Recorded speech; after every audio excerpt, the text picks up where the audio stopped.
clearly see, we have put together this absolutely stellar panel, consisted of top-notch experts coming both from the public, but also from the private sector. And I promise we're gonna experience not only extremely interesting, but also very important conversation. Before I will say a few words about the Digital Free Seas project in particular, but also a few words about the Free Seas initiative in general, I would like to start with a very brief story. The reason why 4 years ago we have started the European Cybersecurity Forum was because we wanted to create a place, a platform, where absolutely cutting-edge recommendations would be created. And we thought that we want to inspire ideas, we want to facilitate the process, and we want to do whatever actually think tank can do to help to implement them. And this particular session is just a perfect proof that our mission is successful. Because in 2016, during the second edition of Cybersec, we had one particular recommendation. We heard one gentleman who said that the Free Seas initiative, back then rather fresh political concept, could serve as another platform where cybersecurity projects and cooperation can be developed. So we heard the recommendation and we decided to act on it. That's why, at the beginning of this year, we as the Kościuszko Institute with our partners, that is New Strategy Center from Romania, IRMO from Croatia, and Globsec from Slovakia, we have decided to launch a project that is being called the Digital Free Seas. And ladies and gentlemen, now I'm happy to announce that one particular element from our general project has been accepted as a priority project on the list of projects accepted during the Free Seas Summit in Bucharest. I will tell you a little bit more about so-called Digital Free Seas Highway, but I do consider this fact as a huge success for the Kościuszko Institute and for this particular conference. Before I will give a floor to our excellent panelists, I would like to provide you with a small and brief background information on both the Free Seas initiative, but also on the Digital Free Seas project. So the Free Seas initiative is a political and economic intergovernmental project aimed at deepening cooperation between countries which are located between Baltic, Adriatic and Black Seas. By boosting cooperation between those countries, the decision makers, our politicians, want to make sure that we are strengthening our role within the European Union, and we are also strengthening our cooperation with strategic allies such as the US. So the project was inaugurated in 2016 by the President of Poland, Mr. Andrzej Duda, and also President of Croatia, Madame Kolinda Grabar-Kitarovic. And the general concept is focused on three main pillars, which is energy sector, transport sector, and digital sector. And while two first pillars are filled with projects, right, like for instance in the energy sector we do have north-south gas corridor, or for instance within the transport sector we have Via Carpathia project ongoing. At the same time, at least until very recently, we noticed that the digital sector is being rather underdeveloped. And we do believe that if the Free Seas initiative aspires to be a project of the future, aspires to shape our future, this third sector, digital one, should be drastically enhanced. And here we are, because of this particular reason, we decided to launch a project which is called the Digital Free Seas Initiative. And there are mainly two goals of the projects. First is to rapidly boost cooperation in the digital domain between the member countries. And the second goal is to make sure that cybersecurity is a building block of all the three pillars: energy, transport, and the digital one. And so in order to achieve those goals, we decided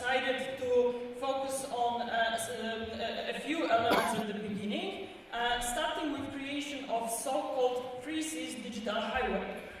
What it is a secure and resilient cross-border digital infrastructure running from north to south, preferably along transport routes, consisted of fiber optics and 5G related technologies and infrastructures.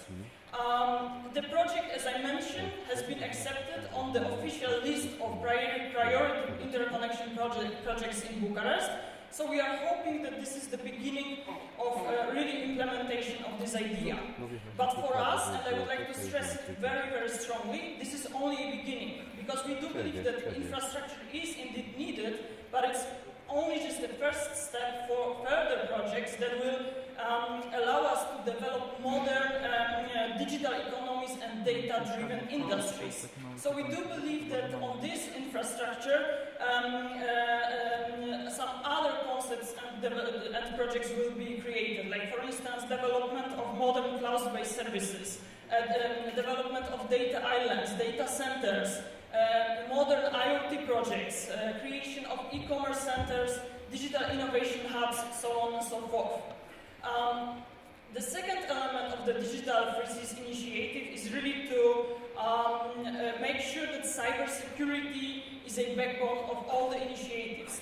That's why we would like to boost cooperation between the member states of the Free Seas initiative and make sure that they are cooperating in the area of cybersecurity. So we are proposing various initiatives, like for instance, joint R&D projects and so on and so forth. And ladies and gentlemen, this particular panel serves as a perfect opportunity to talk about the region, about this particular project, but also about the region's revolution in terms of the digitalization. We do have here representatives from 3 member states, Poland and Croatia, who launched the initiative, but also Sorin Ducaru from Romania, a country that was a host of the recent Free Seas Summit. We have Melissa, who will hopefully give us a perspective of our American allies, and of course we do have 5 stars champions from the business sectors. So, ladies and gentlemen, let's start. Let's start with the first question that will be asked in Polish. So, if you could please use your headphones, because for a brief second I will speak in our native language. Szanowni Państwo, pierwsze pytanie skieruję do pana ministra Zagórskiego. Panie ministrze, cyfrowa autostrada Trójmorza została włączona na listę priorytetowych projektów na ostatnim szczycie Trójmorza w Bukareszcie. To olbrzymi sukces nie tylko samego Instytutu, który wraz z partnerami zainicjował pomysł, ale to przede wszystkim sukces administracji publicznej, konkretnie Ministerstwa Cyfryzacji, Kancelarii Prezydenta Rzeczypospolitej Polskiej, którzy zgłosili projekt, przy wsparciu także Ministerstwa Przedsiębiorczości i Technologii. No i teraz moje pytanie jest takie, co powinniśmy zrobić, aby ta idea, aby projekt, który zaplanowaliśmy, wcielić w życie? Jakie podjąć kroki? Jak zaplanować model biznesowy? Co powinniśmy uczynić, aby ten pomysł sprawdził się w praktyce? Dziękuję. Dzień dobry Państwu przede wszystkim. Dziękuję za zaproszenie i myślę, że przyłączę się tutaj do opinii wszystkich. Gratulacje za doskonałą organizację. Odpowiadając na to pytanie, teraz jesteśmy na takim etapie, w którym rzeczywiście musimy zaplanować bardzo precyzyjnie poszczególne kroki. I to, co jest charakterystyczne dla inicjatywy w tych 2 aspektach, o których Pani powiedziała, czyli zarówno sama infrastruktura, jak i to, co ona może dalej wytworzyć i działania, które mogą podjąć, one się doskonale wpisują, idą w równym kierunku, w równym krokiem, w równym tempie z planami na nową perspektywę finansową. Dlatego, że ta nowa perspektywa finansowa Unii Europejskiej, a wszystkie państwa, które deklarują przystąpienie do idei Trójmorza, są członkowie Unii Europejskiej, ona stwarza perspektywę wykorzystania środków środków w ramach takiej kooperacji. Przede wszystkim kładzie nacisk na w ramach zarówno programu CEF, jak i programu Digital Europe daje możliwość wygenerowania tego typu projektów i wzmocnienia ich. A więc musimy się jako państwa członkowskie, wszyscy ci, którzy do tej inicjatywy chcą przyłączyć, przygotować do tego, żeby zgłosić wspólnie projekty infrastrukturalne, przy czym cyfrowe autostrady są tego najlepszym przykładem, najlepszym pomysłem, jaki mogą realizować wszystkie państwa razem, albo też poszczególne państwa tworząc takie połączenia między sobą. A więc to jest pora na, po pierwsze, przygotowywanie konkretnych planów inwestycyjnych, konkretnych projektów. My jako Polska już zapoczątkowaliśmy coś takiego z Litwą, podpisaliśmy list intencyjny mniej więcej miesiąc temu z ministrem do spraw cyfryzacji, odpowiedzialnym za sprawę cyfryzacji Litwy w obecności i przy współudziale ministrów odpowiedzialnych za infrastrukturę drogową. Ten list intencyjny mówi o tym, że zbudujemy infrastrukturę top 5G, czyli de facto wpisujemy się w inicjatywę cyfrowych autostrad przy okazji budowy Via Baltica. Jednocześnie z takim założeniem, że będziemy oczywiście z innymi partnerami, miałem możliwość rozmowy w takim nieformalnym spotkaniu ministrów odpowiedzialnych za transport, którzy podkreślili za transport zwłaszcza. To jest istotne, żeby łączyć te elementy różnych tych trzech ważnych elementów infrastruktury w jednym. A więc konkretne projekty, które będą się wpisywały, już się na pewno wpisują w strategię i w plany na nową perspektywę finansową. To jest oczywiście także kwestia przygotowań legislacyjnych wewnątrz poszczególnych państw na poziomie Unii Europejskiej, ale chcę powiedzieć, że to też już mamy zrobione, dlatego że cyfrowe autostrady to jest jedno, a drugie natomiast to, co one mają przynosić, czyli dane, to jest drugie i jesteśmy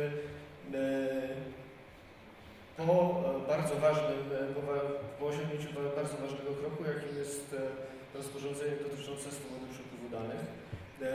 Warto podkreślić, że to się odbywało we współpracy prawie wszystkich państw Unii Europejskiej, gdzie Polska była jednym z inicjatorów tego projektu, bo te dwa elementy są bardzo ważne. Z jednej strony infrastruktura, bez której tak naprawdę jakikolwiek rozwój, jeśli mówimy o rozwoju gospodarki cyfrowej, nie jest możliwe, ale z drugiej strony potrzebne są dane, które będą tą gospodarkę napędzać. Więc jesteśmy tutaj na kolejnym etapie.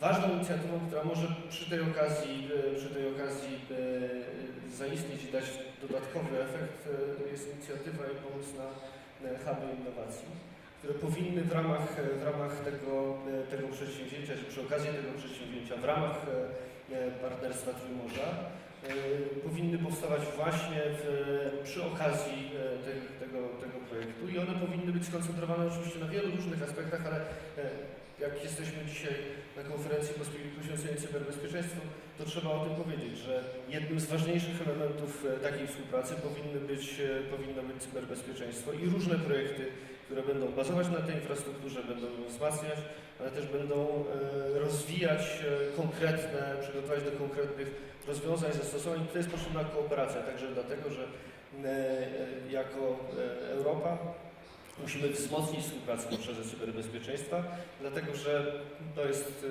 truizm, ale niezbędne jest tego podkreślanie, że tylko w ścisłej kooperacji państw Unii Europejskiej w dziedzinie cyberbezpieczeństwa, tylko poprzez wymianę doświadczeń, poprzez wspólne inicjatywy, także i naukowo-badawcze, ale także w ramach konkretnych przedsięwzięć biznesowych, potrzebne jest wzmacnianie naszych możliwości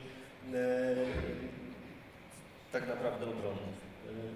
Więc to jest ten kolejny obszar, czyli inicjatywy bazujące na idei hubów innowacji. I wreszcie to, co Polska od jakiegoś czasu proponuje, czyli wirtualne składnice danych, czyli projekt, w którym tak naprawdę znowu bazuje na zatroszczeniu się o dane, o to, żeby te dane były dostępne, żeby te dane rzeczywiście stały się paliwem dla gospodarki państw Trójmorza, paliwem dla gospodarki Unii Europejskiej. I to są te najbliższe działania, które musimy podjąć. Wspólne inicjatywy w tym obszarze, przy czym absolutnie najważniejszą rzeczą, bo bez tego wszystkie pozostałe nie mają sensu, jest doprowadzenie do tego, żeby tak jak Baltic Digital Highway się zmaterializowała, tak musimy dążyć do tego, żeby te cyfrowe autostrady, które może powstały, już nie tylko w ramach jako idea, ale żeby powstały jako fizyczne zjawiska. I to wymaga kooperacji, to wymaga porozumień bilateralnych i wymaga podjęcia wspólnych starań o środki, które można pozyskać na ten cel z kolejnego budżetu Unii Europejskiej, ale także oczywiście nakłady państw członkowskich są istotne. Bardzo serdecznie dziękuję za te bardzo konkretne propozycje i wskazanie obszarów, gdzie działania powinny zostać podjęte. And thank you so much also for referring to the international component, international aspect of the initiative, and it fits perfectly to my next question that will be addressed to Mr. Petener. Sir, there is no doubt that the digital free seas cannot be built without international cooperation. And my question really goes like this: how Croatia perceives the need of the development of digital infrastructure in the region, and what are the benefits and how your country can contribute to this idea? Thank you, first of all, for having us here. To answer your question, I think I have to go a little bit, take a broader perspective on the Three Seas initiative in general, which is based on what, from its start, it was based on two realizations, two conclusions. The first one was that Europe is still incomplete. There is no European cohesion. Post-Cold War divisions in Europe still exist. There's still an old and new Europe, and parts of Europe lack integration, lack cohesion, and especially Central Europe, which the area between the Baltics, the Adriatic and the Black Sea.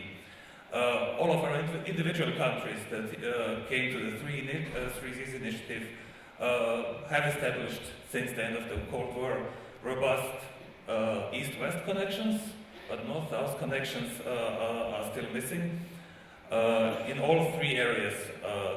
And that's kind of the realization that kicked off the Three Seas Initiative, because this lack of interconnectivity is a huge obstacle to the realization of all of the economic potential we believe this area has.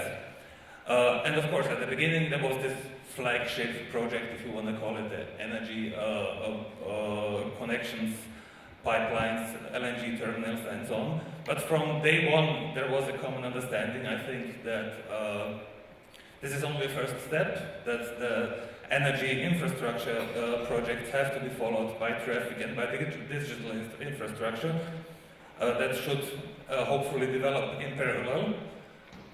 The fact that we are here today shows that it seems that the initiative works. So the logic was the logic was sound. First a project led to a second and to a third and so on. So the importance of to answer the question about the importance of the digital Three Seas initiative, it's as important as the whole Three Seas initiative in general. It's an integral part of it. Without it, the Three Seas initiative has only makes only limited sense, has only limited reach and chances for success. If we manage to develop all three of those pillars of the Three Seas initiative, energy interconnectivity, traffic and digital, then I believe, we all believe, I think, that the potential is almost limitless. As today is everything about dreams, as I heard, so our dream would be that the Three Seas initiative, the area of the Three Seas initiative is a backbone of European resilience in energy security, in digital resilience, in a backbone of a new boost in our economic development and the economic development of Europe altogether. So yes, the digital part is not, to say it's a necessary part is an understatement. It's an integral part. Without it, the whole 3Cs initiative can function. What could we do about it to make it happen? I think to follow your lead in the, like in this panel, because I think it's a good way to start this, to involve from day one the private sector. Without the private sector, it can't work. It has been a long time since the military and the security apparatus were established in the digital, cutting-edge digital technologies. Now we can learn from the private sector, and we are not the ones that own the cutting-edge technologies. So that's the thing. We'll have to consider how to involve the private sector from day one. I think Croatia will take up this challenge. There's something, we call it a homeland security system in Croatia, which is based on the basic understanding that security is everybody's business, not just the government's. The private sector, the academia, individual citizens as well, and this system aims to include as many players as possible into all our efforts, as well so in the digital sector as well. Now is the time to start planning for the next year, for what we are going to do, and we are going to include initiatives to bring the private sector to the table, first in Croatia, and then it has to go beyond our borders, because the Croatian digital private sector is limited to our size, and so hopefully we will be able to broaden this initiative very soon to other countries as well. Thank you so much, sir. And I think it's very important to acknowledge that the call for solid private-public cooperation from the very beginning just was mentioned by the person who's responsible for national security. So this is extremely important message, and I think we should all remember that. The next question will be addressed to Sorin. Sorin, you had a chance to observe the recent the 3Cs summit in Bucharest firsthand. If I may ask you how the digital 3Cs highway and in general our call for stronger digital cooperation law was received among member states. Could you please share with us your opinion on that and your experience? Well, thank you very much, and like from Marisa, for me, it's the first time to be on this the stage of this great conference. And like you said, I had the chance to be part of the organization and actually to chair the digital panel of the 3Cs Business Forum at the last 3C Summit in Bucharest. Just for a couple of seconds, let me try to put this summit into the broader context, because it was the third such summit after the one hosted by President Kitarovic in Croatia, then by President Duda in Poland. And I think what it brought new, there were three elements. It was number one, what I would call the balancing and coherence between the European and transatlantic dimension. And we had the presence of Commission President Juncker, along also with Foreign Minister of Germany, Heiko Maas, but also Secretary Ross, Secretary of Energy of the United States, and the Assistant Secretary of Commerce staff. It was a kind of maturation of the understanding of the European transatlantic partners of what this is all about. I mean, the region knew what its dream is, but I think it was important to get plugged into the European and transatlantic project. Second, it showed the pragmatism. So what was decided at the last summit in Warsaw happened in terms of agreement of a list of concrete projects that were endorsed, and also an agreement between the Chambers of Commerce. And the third important aspect, I would say, bringing this digital dimension along with transport infrastructure and energy, making this more coherent. And I would say the digital dimension attracted a lot of interest. It was a bit of the star of the business forum. There were about 8 projects that have been endorsed, just to give you a sense of what they meant. Intelligent digital platform for transportation and logistics, digital water monitoring, safe integration of drones into low-altitude airspace, 3Cs digital marketplace, everything to the testing environment for classical and autonomous vehicles. But I would say that the 3Cs digital highway project that was so convincingly presented by Isabella Albrecht in Bucharest was the star of the package, in all honesty, because it encompassed the idea of creating this interconnectivity. And what I liked was the fact that those who were present, and by the way, in the panel we had representative of the EU Commission, also European Investment Bank, they realized that it was not just about bridging the digital divide between East and West, or connecting through fiber optics or 3G technology from north to south, so breaking, but it was actually seen as an opportunity for the region to leapfrog technologically also the other part of Europe. And I think there were a couple of aspects that were worth mentioning. Don't make mistakes that have been made by maybe first-comers or others. Don't create barriers in terms of data exchange in this area, and try to have cybersecurity embedded in the design of the whole project. There were some also great ideas on the cybersecurity front, but maybe I can come back to this because I think they deserve a special attention. Yeah. Yeah, we will have a chance to discuss particularly cybersecurity activities more deeply later on. Please let me ask another question, the next question to Melissa, because you were one of the first person who actually vocally supported the Digital Free Seas initiative from the very beginning. You said, and I remember correctly, that there will be no economic development without resilient and secure digital infrastructure. And we also know that the US government, US administration already acknowledged the fact that if we are thinking about developing digital infrastructures, we need to be sure that we are secure throughout the whole value chain. So my question is, how important and at the same time, how tough is this challenge? To develop this secure digital infrastructure?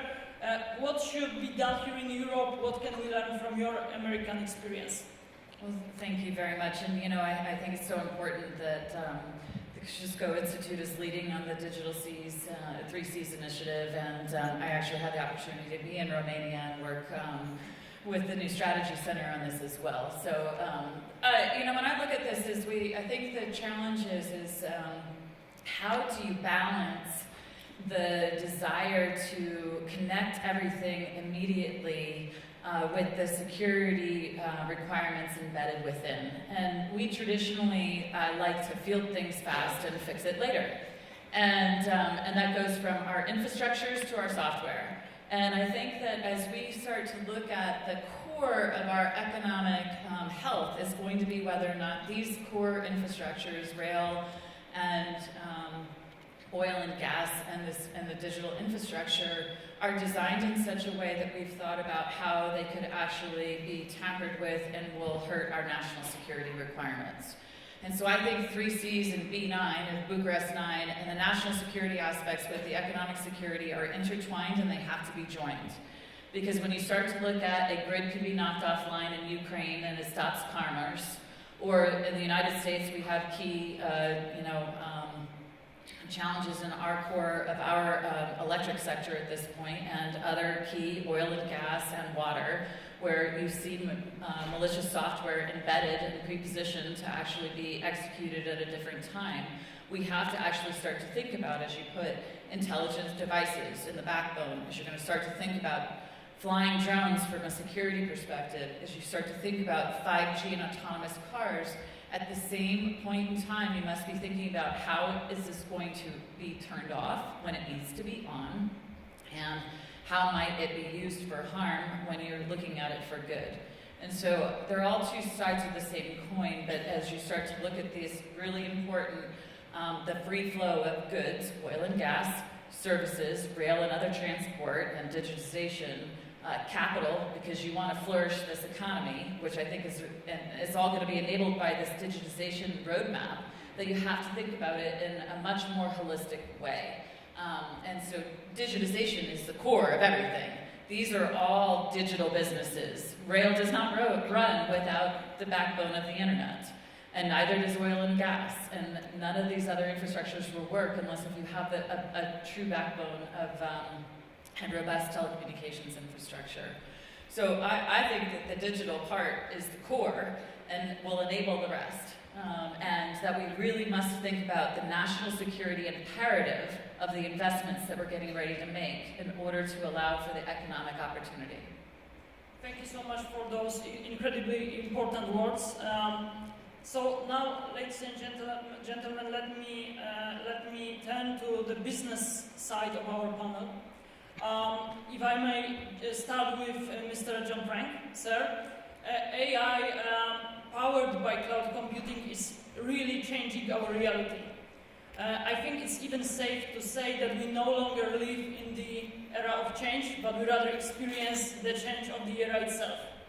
However, governments, business, individuals, you name it, will not be able to fully embrace all the benefits brought by new technologies if they will not have omnipresent access to internet. So my question is really, what do you think?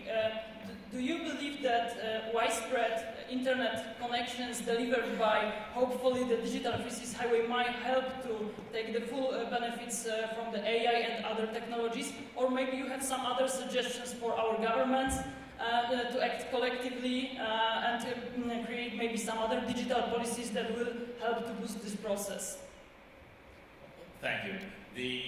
The Three Seas Initiative and Via Baltic, with the potential to create a strong backbone of digital connectivity, is incredibly important. Without connectivity, local economies can't grow, they can't prosper, they can't take advantage of the incredible opportunities that are being made available through today's technological advances.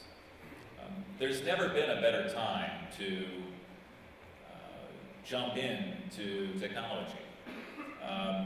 As whether you're a small city or an entrepreneur or a large organization, the resources available at the other end of the wire are incredible. You don't need capital for a large data center. There's hyperscale data centers readily available. You don't need to invent artificial intelligence. There's algorithms readily available. What you need is the imagination of what problems can be solved by applying this new technology. And so, the connectivity is a foundation for education, and because we're going to need people who can be creative and figure out how to apply these technologies. And we're here at the shadow of one of the world's great universities, but there's a lot of kids in Poland who aren't so close to the universities, who need the opportunities brought about by connectivity. But it's not just them, but it's the rural communities where precision farming can make a huge difference.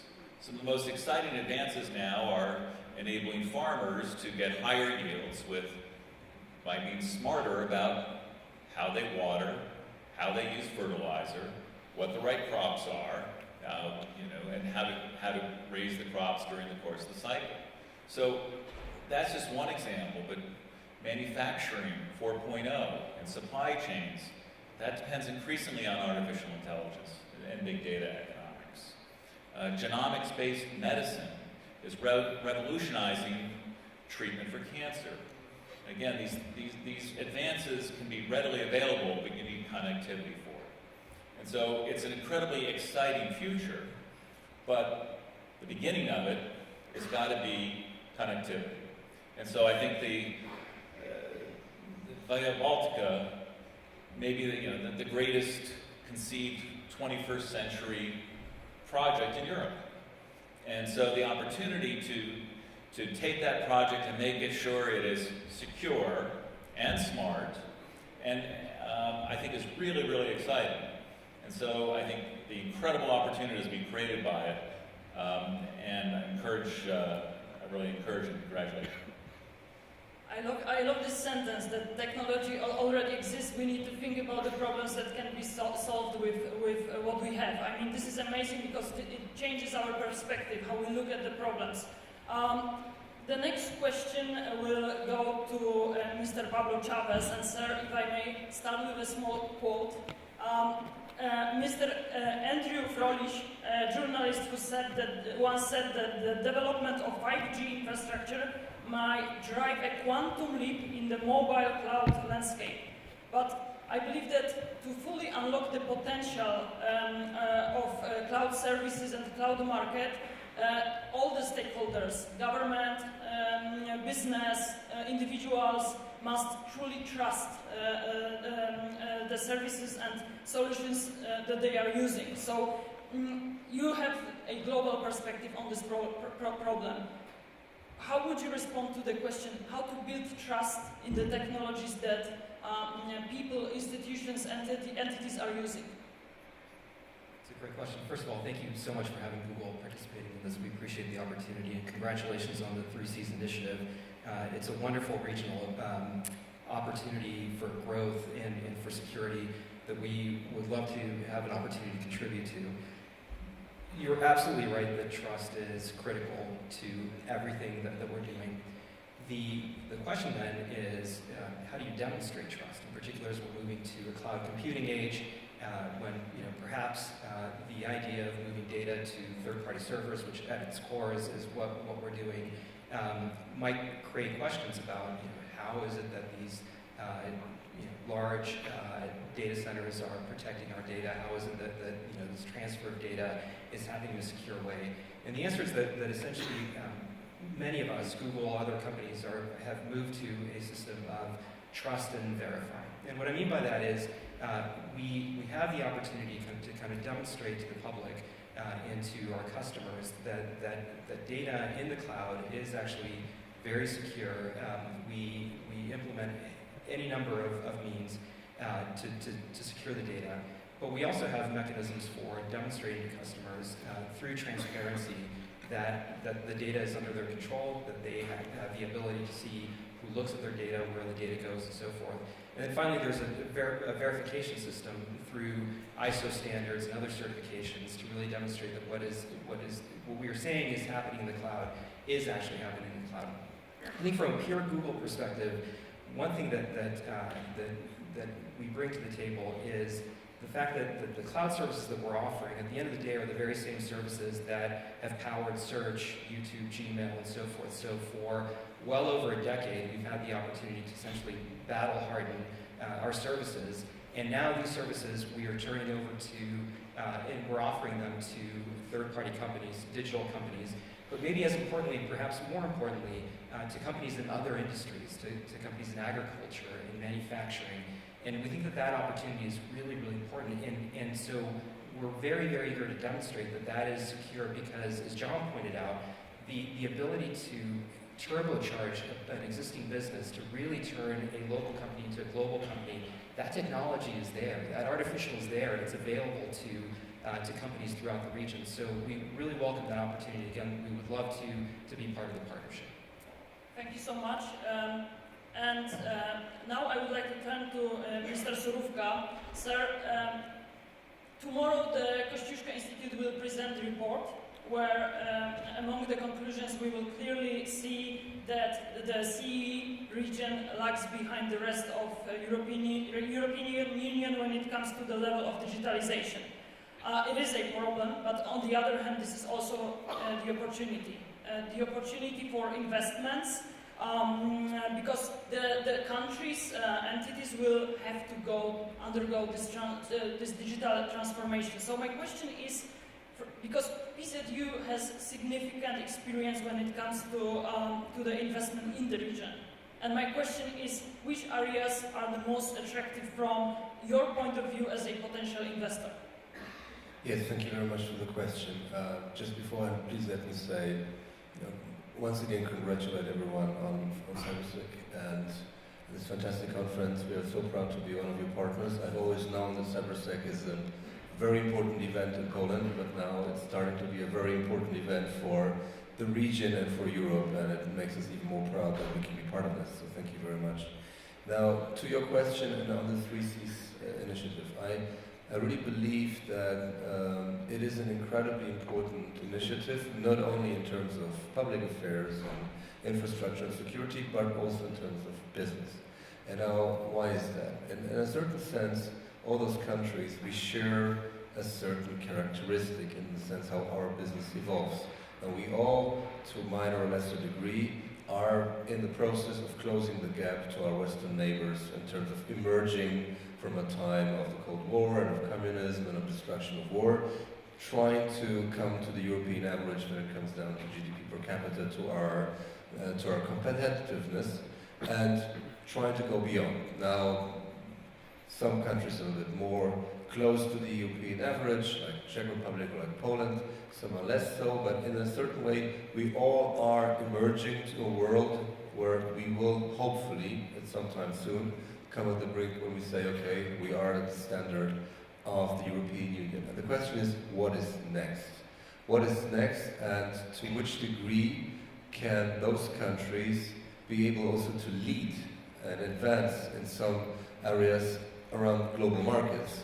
And to frame the question in other words, will we ever experience a Apple, Google, Spotify from Poland, a global company that will be known and ubiquitous in everybody's households and will have its headquarters here?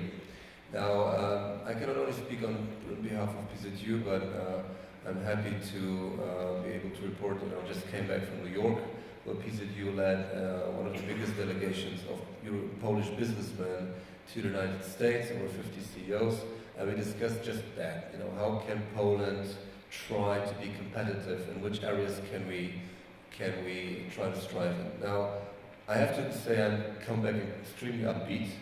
First of all, it was great to see how much recognition there is also from our American friends of how incredible the growth was in Poland. We have to recognize that in terms of wealth creation and in terms of life quality increase, that is one of the best increases in the world, even compared, in terms of Asia. We look on the growth of an emerging country, then the GDP per capita, but also the well-being of people, and also the environmental standards are very good in Poland. Now the question is, and this is a little bit the feedback that we got from our American friends, where do we go next? And the answer is, I think, pick your niche. We really have to try to understand which are the areas where we as Poland, but also we as a region, can try to really use the digital advancement to our advantage. And to give you a couple of examples, and this is not me, I'm going to steal from Google, because we had in our conference with, for example, Jared Cohen, who is the CEO of Jigsaw, and he gave a very good example. He said, okay, that's one example for Poland, healthcare. Now, why cannot Poland be a leader in healthcare and health tech by, for example, creating the first comprehensive data set around health in its country and trying to work around that so to increase the effectiveness of the healthcare sector? Now, this is something that resonates to me incredibly strongly, because we as PZU think about all the time how can we contribute, for example, to the health sector and health insurance. And it is absolutely true what has been said before, is that our region has the ability to leapfrog certain innovations and embrace the technological advancements that we have around the world to really make an impact. But in order to do that, I imagine that Poland is too small on itself to really build those kind of data sets, the kind of infrastructure, and the security needed that goes in hand. And I believe, therefore, it makes a lot of sense for businesses to embrace the entire region, the 3Cs initiative. For us at PZU, it simply means that a lot of the, it not only means that a lot of the investments that we do in Poland and that pan out here, like for example healthcare, like asset management, like banking, they are pretty much scalable around the region. And a lot of the countries like Poland have a similar structure around the entire CE, and so it's scalable, but it also means we have to learn from our regional partners. We at PZU, for example, we have our Baltic companies and we have our company Ukraine. Here we try to simply implement a process of best in class and also learn from our Estonian, from our Latvian, from our Lithuanian partners and see who has the best advantages. But it is true that in terms of investment, in terms of business, we really have right now the possibility to focus on those areas like healthcare, fintech, asset management. These are the areas where I believe, obviously industry. I mean, we are one of the most industrial regions here in entire Europe. I believe that Industry 4.0 is something that we should also heavily invest in. Robotics for the time being are a threat to Poland and to the region because we are too heavily depending on manufacturing. I think by embracing robotics even stronger, we can still be the manufacturing backbone in Poland in a completely different fashion. So again, I think we have to embrace some niches, but then the potential is incredible, and 3Cs initiative will be beneficial not only for the participating countries, but for entire Europe. Thank you so much for that. Ladies and gentlemen, we still have around 20 minutes and I do have some questions on my list. So unfortunately, I will have to ask you to be rather brief because like 1-2 minutes for the question. So we will be good with the time frame. Panie ministrze, pozwolę sobie wrócić do Pana z kolejnym pytaniem. Wszystkie dokumenty strategiczne stworzone u nas w Polsce mówią bardzo wyraźnie, że aby u nas dokonała się cyfrowa rewolucja, musimy nie tylko rozwinąć przemysł 4.0, musimy budować gospodarkę w oparciu o dane i musimy korzystać ze wszystkich dobrodziejstw, jakie nowoczesne technologie dają dla rozwoju ekonomicznego naszego kraju. Moje pytanie jest takie, czy rzeczywiście inicjatywy takie jak cyfrowa autostrada i współpraca międzynarodowa może kontrybuować do osiągnięcia tych celów, czyli generalnie czy to może być narzędzie do strategicznego rozwoju naszego kraju? Dziękuję bardzo. Ja się zgadzam z Johnem Frankiem, że tak naprawdę technologie powinny nam pomagać rozwiązywać problemy, natomiast naszym zasadniczym problemem dzisiaj jeszcze jest niewystarczająca infrastruktura do tego, żebyśmy mogli te problemy rozwijać, więc jeżeli odpowiadając bezpośrednio na Pani pytanie, tak, oczywiście i to jest, klasyka zacytuję, oczywista oczywistość. Potrzebna jest nam infrastruktura wspólna, infrastruktura bardzo wydajna, stąd inicjatywa Digital Highways wpisuje się doskonale w plan rozwoju, zarówno plan rozwoju w Polsce, ale myślę, że plan rozwoju całego regionu i myślę szerzej jeszcze Unii Europejskiej. I to, co jest kluczowe, to jest ten moment, w którym musimy tego dokonać, dlatego że bez łączności cała reszta będzie niemożliwa. I ten moment, dlatego podnosiłem tak ważną kwestię środków europejskich w nowej perspektywie, bo musimy wspólnie w ramach regionu przygotować takie projekty, abyśmy z tych środków, które Komisja Europejska postanowiła zachować do własnej dyspozycji w ramach CEF-u, w ramach Digital Europe, abyśmy potrafili jak najwięcej wspólnie tych pieniędzy wykorzystać, tak żeby takie inicjatywy realizować i co ważne, żeby integrować te 3 filary w miarę możliwości, czyli żeby realizując inwestycje drogowe, kolejowe, jednocześnie myśleć o infrastrukturze cyfrowej. Bardzo serdecznie dziękuję za te słowa. And the next question will be addressed to Mr. Petener. Sir, let's talk about geopolitical significance of our initiative. It seems that not only Poland, but the whole region is in the front line of various cyber threats, like ranging from cyber criminals being active through hybrid warfare, so on and so forth. And I'm very curious about your opinion, like from the perspective of Croatia, how the cyber threats landscape look like, and how can we boost cooperation on the cybersecurity level? Thank you. So first of all, I've tried to be brief. All our countries, the whole Three Seas initiative faces an arc of instability to the east and to the south. NATO calls it strategic directions east and strategic directions south. And with a myriad of challenges and the threats coming from those directions,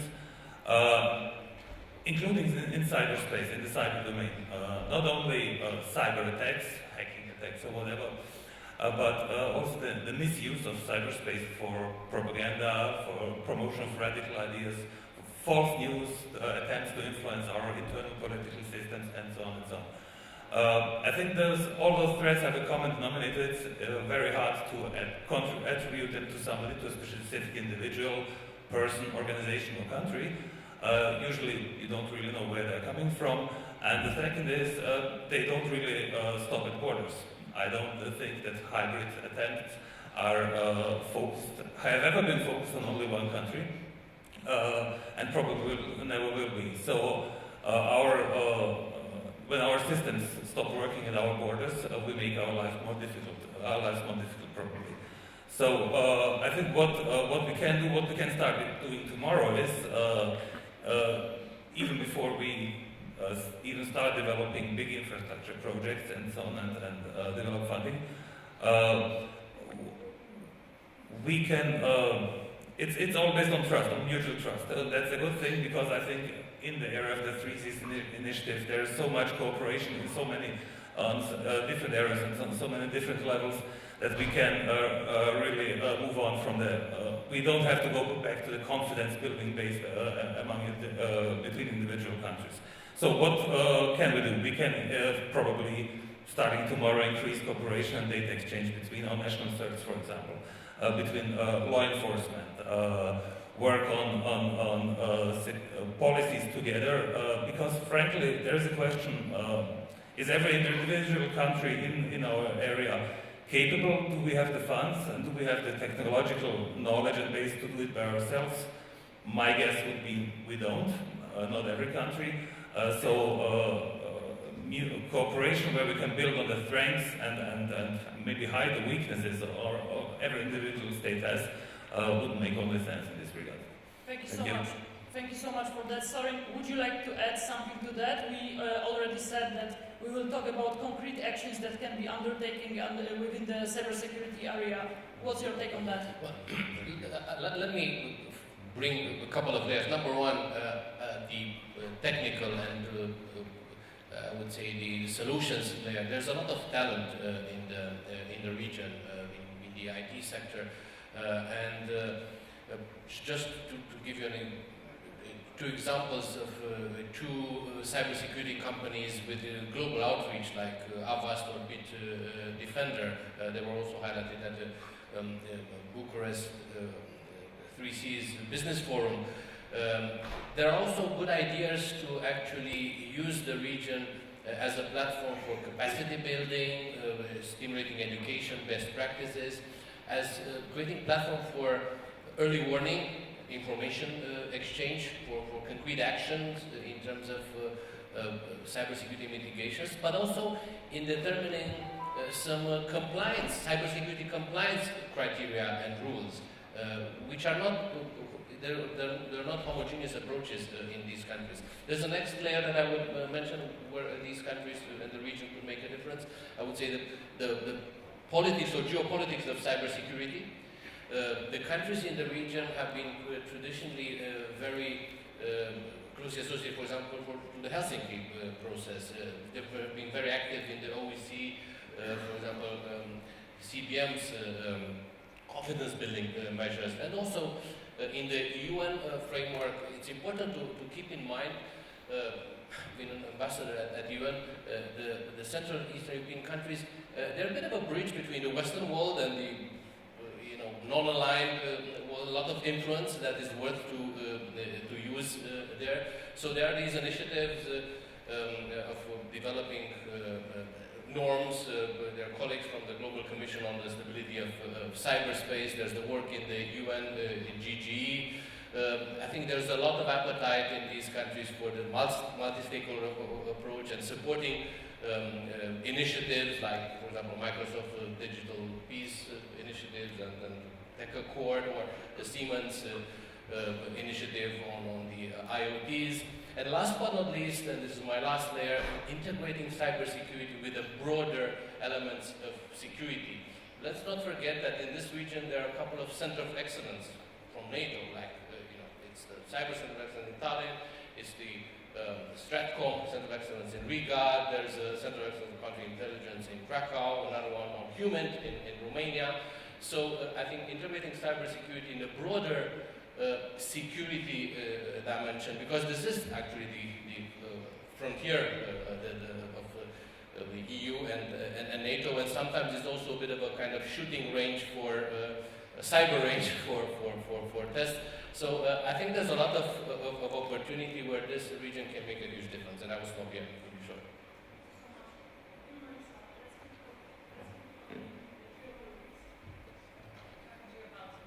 Okay. Thank you so much, sir. Yeah, because the US has been very supportive to the Free Seas initiative from the very beginning. And my question is how to strengthen cooperation in the area of cybersecurity, and what are the potential benefits for the both sides? And can we develop, for instance, government-to-government cooperation in this area?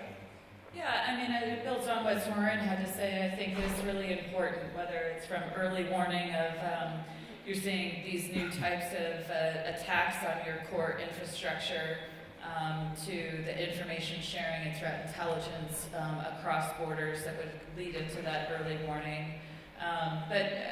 Building on one of the earlier points, I think that if you were to really take a look at what some of the tradecraft that you're seeing in the test range in Ukraine and the test range in Syria, you need to anticipate that you could be a test range here more broadly. So as you're leapfrogging with the technology, again, there's a great opportunity to think through of what are the things that are happening to others on old technology. Can we actually build in the resilience into the new technology? So we're not making ourselves more vulnerable, we're making ourselves more resilient as we embrace these initiatives. And I think that needs to be like the raison d'etre as we move forward with the 3Cs initiative.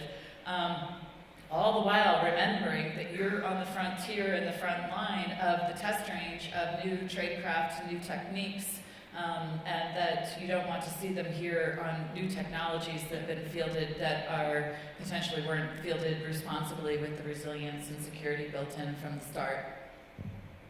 Thank you so much, and let's get back to our business champions.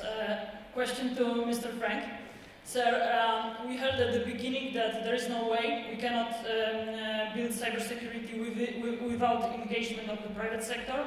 So my question is how to build cooperation between private to private, but also private to public sector. I think there's greater appreciation now that government can't solve this challenge by itself, nor can industry. And we need to find new ways to work together. We've been engaged with other companies. This group of companies will be joining the Tech Accord later today as an important initiative around industry to say what we can do together. We believe it's important to have binding norms of government behavior about what they do. There's a sense that international law, kind of below the threshold of armed conflict, there's not really effective international legal protections. And so with the NotPetya attack against the Ukraine by the Russians, everybody agrees it was destructive and indiscriminate against citizens, but nobody called it a violation of international law. So we need to address these areas. And the thing about the internet is it's largely owned and operated by private companies. And so this is an area where governments and the private sector need to work together very closely. And so I think that relationship is going to have to continue to evolve, because I think we both share the common goals, and yet we're each accustomed to working sort of separately on this. definitely we need cooperation. I'm very looking forward to the presentation of Tech Accord initiative later on after this panel. It's going to be extremely important announcement being made here on the stage, so please stay with us. Slightly different question to Mr. Chavez. Sir, as I mentioned, we prepared a report that clearly shows that our region lags behind in terms of digitalization. And we are looking at the companies like Google to help our countries to speed up with the digital revolution. My question is how your company and other tech companies can help to fully use the potential that is in the region, not only when we are speaking about cloud computing, but in terms of better usage of technologies in general. We are, well, first of all, it's been great to kind of hear the move from security to economic growth, underscored by regional cooperation. I mean, that is a great way to approach these issues. At Google, we're very, very bullish on Central and Eastern Europe. We have been looking at the numbers of internet users. A lot of the growth in internet users in Europe will come from this region. We see a lot of innovation. We see a tremendous number of individuals who are focusing on computer science, who are really developing their engineering skills. Here in Poland, Google has hundreds of engineers focused on cloud services and other parts of Google. It's a tremendously dynamic environment. I think that the thing that we wonder about is, can the growth that we've been seeing, both in the digital economy and the broader economy, will it be sustained? And is there anything that we can do to make sure that all the success that we've seen over the last several years can continue? We believe that digital can be a core part of that continuation of economic growth. And perhaps an acceleration of that growth.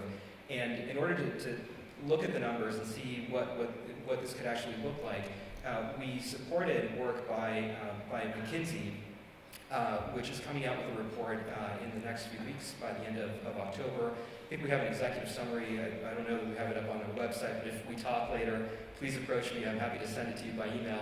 But one of the great insights that report has come up with is that if the region broadly, which is together, I believe, the 12th largest economy, if all the countries were brought together, the world's 12th largest economy, by 2025, we could add $200 billion of GDP to the region. And effectively what that is essentially adding Portugal or Czechia to the economy by 2025, which is a really, really significant potential. The only way that it's going to work, as far as we can tell, is through broad regional cooperation, by a really tremendous focus on entrepreneurship, on digital skills, and so forth.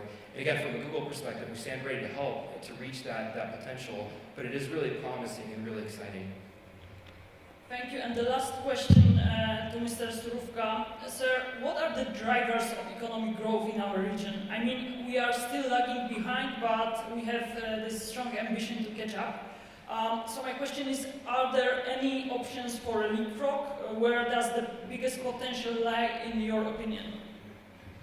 So, for the time being, until now, the growth sources for Poland and for the region were obviously the characteristical growth sources of an emerging economy, like low labor costs and foreign investment and technological transfer that goes with it.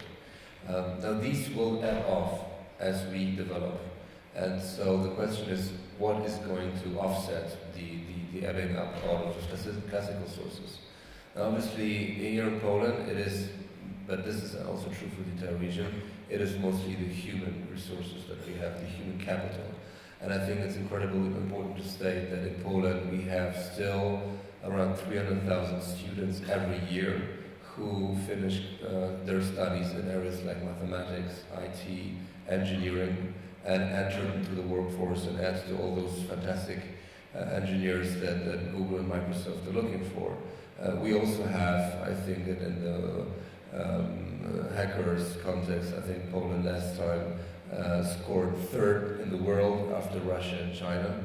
And I think that these opportunities are extremely there. We have a very strong, coherent social structure. We have a very driven nation, and I believe that these are areas that we can absolutely build on when we add to the entire industrial backbone that we have for the region. Now, the important part will be to get it right, because the digitalization of the entire world will have an also negative impact on us, being given that some of the production going on in Poland will go out and be replaced by automation.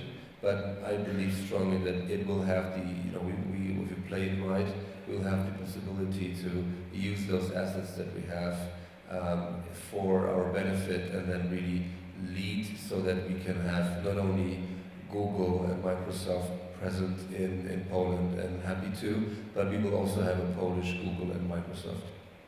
Thank you so much for that. Ladies and gentlemen, our time is over. It was an honor for me, ladies and gentlemen, to lead this session. Thank you so much, and thank you, and please join me in a round of applause for our speakers.